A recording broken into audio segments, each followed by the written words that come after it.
So let's get started with our Q&A one. And man, I gotta tell you, I didn't anticipate I was gonna be getting these many questions. Man, you guys never comment like this on my other videos. That makes me angry. But it's all good. I know you guys don't like me. But let's get started with our questionnaires. One question comes from Lisa Miller's 2255. She asks, when you talk about cusps and how when nakshatra are about to change, one planet is about to change the other nakshatra, and I actually had like 5 people ask me this, so I'm just taking the most asked questions. And so when she says when you are born on a cusp, like your ascendant is about to just switch to the other ascendant, or when your planet is about to switch to the other sign within like an hour, or your nakshatra of the moon is about to just change, what do you do then? How do you actually judge the chart? Well, first of all, your birth chart will always reveal the true position of your planets. And I don't mean the real true positions, but then just because you are at 29.9 degrees of Libra ascendant, and you're just maybe like 5 more minutes or 10 more minutes, it's going to switch to Scorpio ascendant, you are still a Libra ascendant. This is why, otherwise, we should say, okay, right when you get to, 25th degree of Libra, you're a Scorpio ascendant. It doesn't work that way. This is why you got to go strictly by numbers. So the software, where you put your information in, it strictly tells you that, okay, you are about to, you are a Libra sign, but it's Libra rising, but you're about to just switch signs, okay? But when a planet is about to just switch signs, let's say your moon is at 29 degrees Libra, and it's about to, maybe within an hour, it's about to switch to Scorpio, Scorpio zodiac sign. What that shows is that this moon is giving 1% result of the Libra sign, but 99% result of Scorpio sign. And I explained this in my book very well and in my other videos. So let's say this is a zodiac sign, and my coffee is by the way, this is the best coffee in the world, man. McDonald's. Awesome. The best. So if this is a zodiac sign and this coffee is moon, and moon comes in, okay, so it's in Libra, okay, and it's right there. This edge is that 1 degree left to complete Libra, but rest of the body of the moon is in Scorpio. So if you're born in this kind of a situation, then literally your moon is only giving 1% effect of Libra, but rest of the body is in Scorpio. So you really are more about Scorpio. Now, if moon was halfway in Libra and halfway in Scorpio, then you can say, okay, 50-50. You're 50% Libra, 50% Scorpio, because remember, every planet is in certain degrees. That means half of its body, quarter of its body will always be in another sign. Okay, and this is very important to learn, that not too many people realize that if you are born with Jupiter in Cancer in 20 degrees, that means rest of the body, okay, the rest of the 80% of the body is already in Leo now, and only 10% is in Cancer, because Jupiter is just 10 degrees left before it leaves your sign. Okay, so this is how you can judge, but in reality, you always look at your NBC chart in Vedic astrology, which is Narayani Bhav Chalit chart. And that will show you the true positions, the transit positions of planets, how they will be affecting you. So when their dasha comes, or when they're transiting in your birth chart, what kind of effect they will give? They will really give the effect of, in the transit and dasha period of the NBC chart. Okay, and then we have question number 2 about the Namansha chart. How to read the 7th house of the Namansha chart. What do you do to read the 7th house Namansha chart? And I'm sorry, I do not know your name, but you would read the same way. So let's say if your birth chart, says that marriage is going to be good, but you're 32 and you haven't gotten married, and you're wondering, okay, every astrologer said that I should be getting married between 24 and 25, but then I didn't get married. What the hell's going on? And most likely those astrologers are using divisional charts, because if in your divisional chart, the D9 chart, Nemansha chart, which, surgically opens up your marriage house, and you have Saturn in there in the 7th house, that means you can clearly see that you are supposed to be married late. And let's say if your main birth chart shows that, oh, it's a beautiful marriage, timely marriage, but then you get divorced because you got married in your 20s. And then you look at your D9 chart and you have Saturn in the 7th house. And then it makes sense that, okay, Saturn was really delaying my marriage. Because when I surgically opened, Saturn true placement was about the 7th house. So since Saturn is a slow moving planet, it's going to delay the result of that house, okay? And then we have question number 4 by Paper Balloons. Paper balloons. How do you make up paper balloons? Is your channel about paper balloons? I'm going to have to check it out. So, Mr. Paper Balloons asked, what are Ghandata points, spiritual life? Okay. Ghandata points are, here's the thing about Ghandata points. They're kind of like an epiphany moment in your life. When your sun, which is your soul, and your moon, which is your mind, when these two planets are, let's say, in Revati, Ashwani, Ashila, Jeshta Nakshatra, or they could be in Mula Nakshatra, and they're sitting on the ascendant, sun or moon, in these lunar constellations, the nakshatras, any point in your life, you may suddenly become you will have this spiritual realization that from being Charlie Sheen, the next day you'll be Paramsara Yogananda. And that's how it'll just happen to you. And this leads to a very, like a complete transformation of your life from being materialistic to spiritual. But the way you can judge this is when you see the dasha period of these planets are coming in, or antara dasha of these planets are coming in, especially with Jupiter. That signifies, okay, there could be a spiritual transformation. So you might want to look for that, okay? Then we have a question from,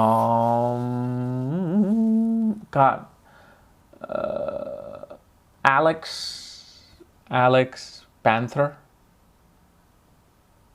Alex Panther, okay. Difference between two twins. How do you find that? And that's kind of a good challenging question. Why is it that two twins are different? Well, if you know Vedic astrology, and you know especially Nadi astrology, where you look at the nakshatra and upanakshatra with the coordinates of the planets. The coordinates of the planets literally change every minute, okay? And remember, twins do not just come out simultaneously one after the other. Most of the time, twins are at least 15 minutes apart, okay? And so when this happens, the coordinates of the planets are changing constantly, especially every 5 minutes for sure. They're changing, coordinates. So one twin comes out where moon is representing house 2, 4, 7, 10, and 11, while the other twin's house might be representing houses 2, 5, 8, and 12. And you see how one has good planetary coordinates, the other doesn't have good planetary coordinates. And this is how you can see why two twins are different. This is why Vedic astrology is different, and it's cool. Then we have a question from Amit Gupta, 2010. What about Islam's discrimination against astrology and the dark things you were talking about on your Facebook? So, a lot of people, especially on my Facebook page, when I type something, they, say, well, I only follow the Quran because astrology is haram. I just made up a rhyme. I only follow the Quran because astrology is haram and you're a piece of blah, blah, blah, blah, blah. Okay. So, first of all, I asked these guys, why are you following me on my Facebook? Because if astrology is haram, then you shouldn't follow me on my Facebook. But then they say, no, Quran says that it's okay to believe in astrology, but just don't go to an astrologer because that is bad. Well, I believe in Quran, chapter number 5, verse number 90, says that following a fortune teller and following the stars are haram. Wow, I feel like Zakir Naik, man. Isn't that guy funny? Like, he just knows everything with the Vedas. It's kind of cool. He's got some crazy brain, even though Mr. Zakir Naik, you got to remember one thing about him. He edits out all of the question that he cannot really answer properly. Which, Shri, what is that? Oh my god, my brain is fried. What's his name? Shri. Here, I think I know his name. Shri Ravi Shankar. I guess he was in a debate with him, and then he edited out all the debates that he counter attacked and did that. But here's the thing, my view on this whole thing. Everybody is entitled to their opinion, and everybody's entitled to their beliefs. So if person A says that I only believe in the Quran, in the Almighty God, and astrology and fortune telling and all of these things, I don't believe that. He is absolutely correct. The person A could be a guy, that's why I say he. This person is absolutely correct because that's his belief. That's his opinion. Now, my belief and opinion is that, okay, I believe in the planets. The movement of the planets are controlling what we're doing here, the situations that we're running here. I'm entitled to my beliefs, and I'm entitled to my teachings. And there's nothing wrong with either one. So stop thinking that just because a person, deemed astrology, what do you have to say about it? Are you going to go attack? No, that's his opinion. That is his belief. I have my own opinion, my own belief. This is the world is a beautiful place. But as soon as I go to him and says, no, this is what you believe and this is how it's going to be, or he comes to me and says, this is what I need to believe and this is how it should be, that's when the soul of humanity is coming to the lowest point of itself and revealing to the universe that we're nothing but piece of shits. You should never ever go and preach somebody and tell somebody that this is how it is, otherwise you're going to go to hell, or otherwise you're going to do this and this. That's wrong. But I get people even from Sikh background says, I only follow Guru Granth Sahib, and I feel much better. I don't want to follow astrology, and I'm absolutely okay with that. You have to be really mature and up here to respect their opinion, and you should respect their opinion. Okay, so the next question comes from JR22571. How was astrology really invented? Brilliant question. Well, nobody really knows how astrology was really invented. Okay, and even if a Hindu astrologer or priest says, well, Maharishi Parashara Shastra wrote these most spiritual texts in the Vedas known as Jyotish, the light of God, that shows about the movement of planets, how they affect you, because he is the original guy who did this. But how did he came up with this? Well, they will say he was meditating, he was a rishi, he just knew. But you gotta still be thinking. And I wrote this in my book too, about people back in those days were able to connect with fourth and fifth dimensional beings, meaning beings of the other world, other realm, and they gave them knowledge. There's also a lot of strong evidence of these people known as Anunnakis coming down 25,000 years ago, and not only helping with the building of the pyramids, but giving knowledge of the stars. This is why they call them those who came from heaven, because these guys were like 30, 40 feet tall, and they came and they haven't found skeletons in Egypt that were quickly taken away by the government. But in my opinion, my open opinion, and I'm not being ethnocentric here about my own culture, I think maybe it was the Anunnakis, the Pleiades, or the fourth dimensional beings that you can contact, in your meditation, that give you these knowledges. So maybe these guys were meditating for so long that they had developed the third eye to contact the other realm and find out about this thing called astrology. So this is how it could have been. But I'm not saying I'm right, and not anybody else could be right, because they just don't know, unless it's a really, really dignified rishi who was contacted, who has the other world realm. They may be able to answer this, okay? So then the next question comes from Ashwani Reddy. Okay, what is Simhasana Yoga? Simhasana Yoga pretty much means when Lord of the 10th house, your career, goes into the second house. That becomes Simhasana Yoga, meaning lion's throne. And this is very good for becoming a CEO of a company, especially for political leadership. If you want to become a prime minister, president of a country, it kind of really confirms that fact that you will become that. But again, it everything else has to be, looked at also, like your ascendant, your 10th house, if any malefic or any enemy planet is sitting in the 10th house.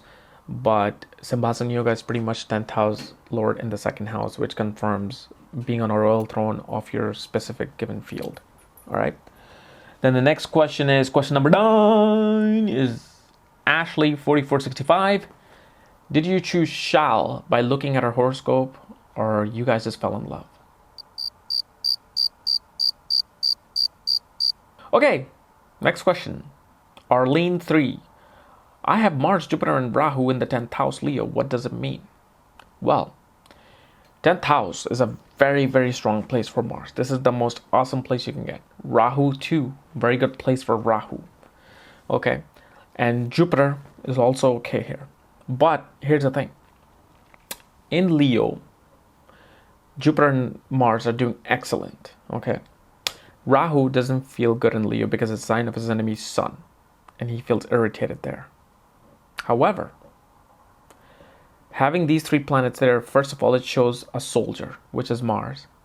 Rahu, the illusion and the smoke-filled planet that wants to transform you, wants to show you, wants to bring dramatic changes, breaking the taboos. Okay, and then you have Guru, Jupiter, the teacher. So what this conjunction shows, this is how you look at a conjunction. This person is a very determined teacher, determined, forceful teacher who may break all boundaries to bring a new revelation into their career. This could also be teaching something unusual to people.